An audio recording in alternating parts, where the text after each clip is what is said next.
Hey guys, welcome back to the channel.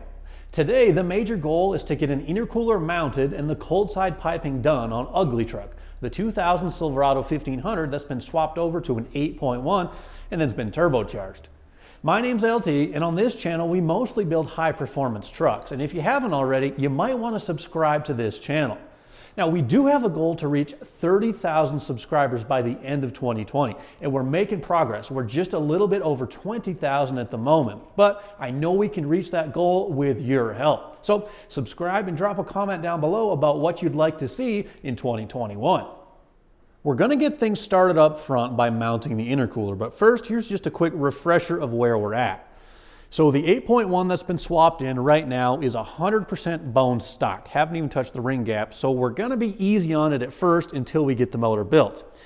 Turbo is a VS Racing S480. It's got a VS 60mm wastegate on it, all sitting on a custom 2-in-1 manifold where the merge from the driver's side feeds just along top of the frame rails. Now everything is wired up, plumbed up, and last time we did a quick test fire, so it's time to do the cold side. The challenge with the early model GMT 800 trucks, specifically the 99-02s, is there's just not a lot of space between the sides of the radiator, the headlight buckets, and then between the core support and the grille to get an intercooler mounted. Now, traditionally, you'll see sort of a side flow intercooler setup where, you know, the charge pipe comes in over there, it flows across, and then it crosses back through the core support on that side. However, there's just not a lot of room on these early trucks, like I said. And also, I did swap to a wider 34-inch radiator because, well, I want to keep that big block cool. I have seen a couple people just kind of come through here and cut up some of this headlight support structure, which I'm honestly not a fan of. Also, yes, if you did have the smaller 28-inch radiator, you might have just enough room to get the pipes through on that side. But I wanted to go a different route. So if I were doing a turbocharged 8.1 in a 2500 HD truck, I actually could use a Duramax intercooler. However, this is a swap in a 1500, and the core supports on the 1500 trucks are about 2 inches shorter than the core supports on an HD truck. So to get a Duramax intercooler to fit, either I'd have to chop it down by 2 inches and weld it back up, or chop the front end of the frame off and lower it down by 2 inches. Now, that would actually allow me to do an HD front end conversion really easily, and that would probably look pretty cool because they have the better looking grille, bumper, and the hood, but right now that's just not in the cards. Instead, I'm going to be using one of these. This is a Trick Turbo 3-inch monster intercooler, and it's an upgrade over the standard intercoolers that come in their kits, but you can buy them separately, which is exactly what I did. It's got a 3-inch wide cross-flow core, and the 3-inch hose connections are mounted down low, which the bottom of the intercooler, or the bottom of the core support rather, is going to be about here.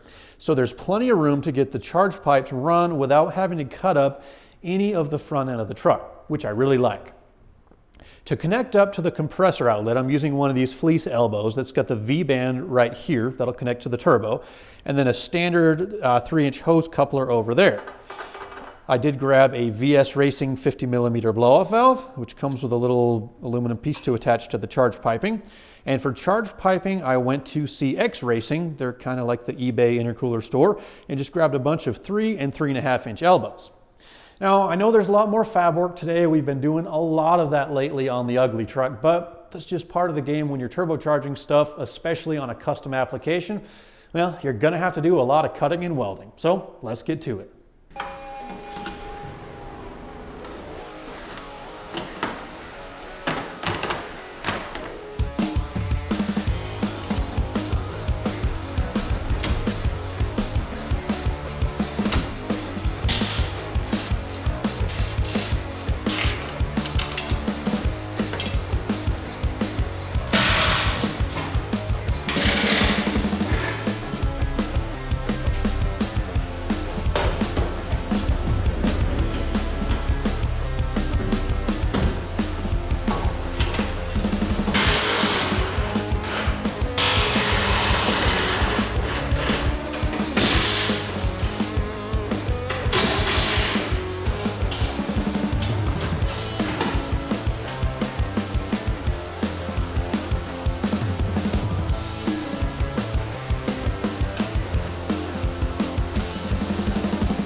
Because of the way that I designed the turbo manifold, I actually already lost my AC functionality. Now, eventually I do want to try to find a different accessory drive so I can put the AC pump back on.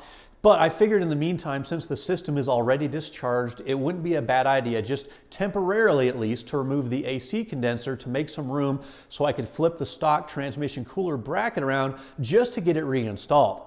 Now, yes, I am going to be upgrading to a larger trans cooler some point in the near future, but you know, there's a lot of things that I'm kind of pushing off just because I want to get most of the fab work done and get this project on the road. I've just got the stock transmission for now, so later on when I do build the transmission, it's a stock 4L80 by the way, no it's not a 4L60, but when I get the trans built, that's probably when I'm going to put the big trans cooler on. And then I'll do the AC hopefully at the same time, because don't forget, this 8.1 is going to come back out to get completely rebuilt. But anyway, I'm getting a little bit off track. So when you're mounting an intercooler to one of these GMT 800 trucks, and this is especially true for the 99 to 02s, you want to make sure everything kind of stays behind the front of this A-frame bracket here. So all I did was just remove the AC condenser, take the stock trans cooler bracket and just kind of flip it 180 degrees so it sits behind the A-frame instead of in front of it. Now the stock brackets, or the brackets that came with the intercooler kit up top right here, these are made from aluminum, they're pretty strong, and instead of using self-tapping screws, I just used some metric, I believe they're M7 nuts and bolts. And only those two brackets right there, that's actually pretty sturdy and it'll hold quite a bit of weight. The bottom brackets that come with the kit are these guys right here, but I wanted to deviate from the plan just a little bit and build something that was a little beefier. So this is kind of what I came up with. It attaches to the bottom of the core support with two self-tapping screws down there. But then up top, it attaches to the A-frame using the bolt that's already been tapped. This is what used to hold the transmission cooler. So now all I've got to do is have a longer bolt that goes all the way through, and I'll put a nut on the back side, and that's what's going to hold the back of the trans cooler bracket. So anyway, I'm going to have a pair of these brackets on the bottom, one on each side, and that'll be real beefy, and that'll hold that intercooler so I don't have to have any worries about it at all. So now, the intercooler is going to go back on the truck for good, and then I'll trim up the bumper just a little bit, and then I can start on the cold side piping.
If you're going to be building custom trucks or cars, cutting is the name of the game. So you're just going to have to get used to it. However, obviously you just want to take your time and make sure you don't cut too much or cut unnecessarily.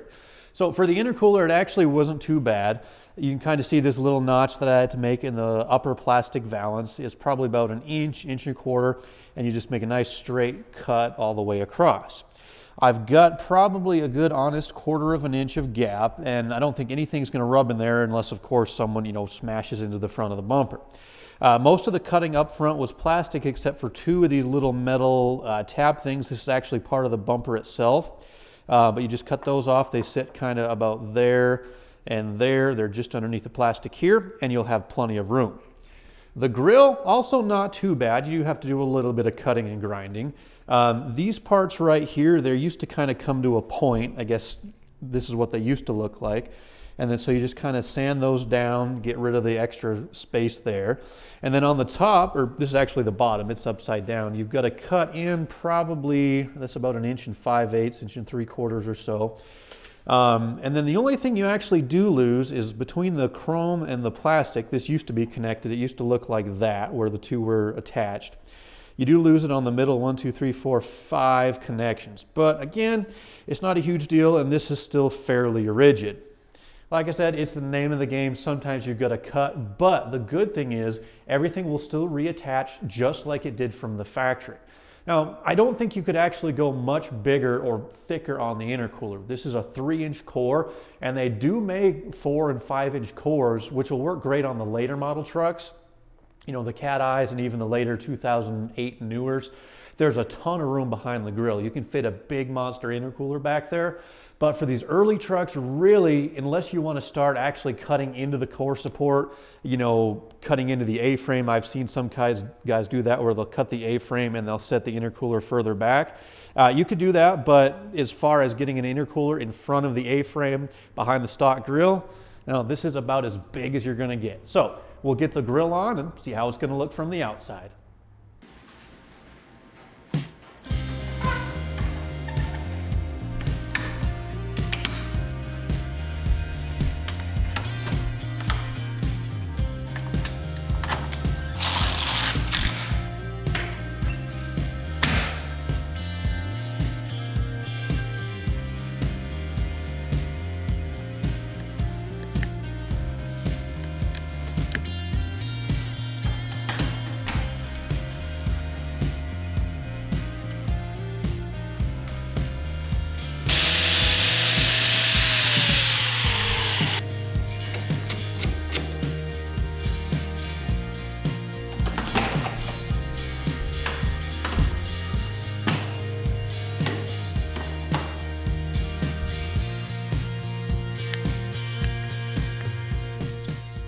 A lot of you guys have commented from the very beginning that you thought I should clean up the outside of the truck, maybe, you know, straighten the dents out and paint it. But that's really not what this project is all about. I picked it up back in January or February of this year, and from the very beginning I said this was just like the choice between, say, a good-looking truck that was stock and a high-performance truck that maybe didn't look so great. It's not the choice for everybody, but for me, you know, that's kind of what I wanted. I don't know if I can exactly call this a sleeper or not, but from the outside, I just love how it looks. I love that it looks like an old, worn-out truck with high miles, well, because that's exactly what it is. And all it looks like is that it's been lowered and is sitting on some late model wheels. I kind of thought for a while about doing a fender exit exhaust for the turbo, because those do kind of look cool, or even put a hole in the hood. But I really don't think I will. As long as I can get the downpipe, I'm running a 4-inch downpipe from the turbo up there, as long as I can get it to fit in that space which I left between the firewall, the frame, and the up pipe, that's exactly what I'm going to do. I'm going to run full exhaust out the back. And so yeah, the sound will kind of give the truck away, but visually I wanted to leave as few clues as possible about what this truck really was. You know, and the only one you can really see is from the front. That's the intercooler. Now straight on you can kind of see it, and it does look really cool sitting back there. It kind of gives it a racy look. But when you're at a little bit higher angle or even off to the side, you know, it kind of camouflages back there. And honestly, the awful paint on the hood, well, that kind of will distract from what is sitting underneath. Well, this is where I'm going to have to call it quits for this upload. We got a lot done and the truck is looking good and we're making great progress. Now, don't forget, we have a goal to reach 30,000 subscribers by the end of 2020. And I know we can make that happen. I just need your help. So if you haven't already, hit that subscribe button. Now, I am going to be making a push on my end as well. I'm going to try to pump out 2 videos a week. That's a pretty lofty goal. It does take me some time to make these videos. You know, I'm just kind of working solo, but I want to do more videos and I want to get to 30K by the end of 2020. We got about 35 days left to make it happen, so let's do it. Now, I have one more goal that I want to reach by the end of the year, and that's getting UglyTruck Phase 1 or Phase 1 of the turbo on the road. I've got bigger injectors to put in, a bigger fuel pump in the tank, some intercooler piping, tuning obviously, the downpipe and exhaust. There's a lot to do, a lot of fabrication, but I'm going to push, I'm going to try to get it done. So stick with the channel, stay tuned. Until next time, my name's LT. Thank you so much for watching.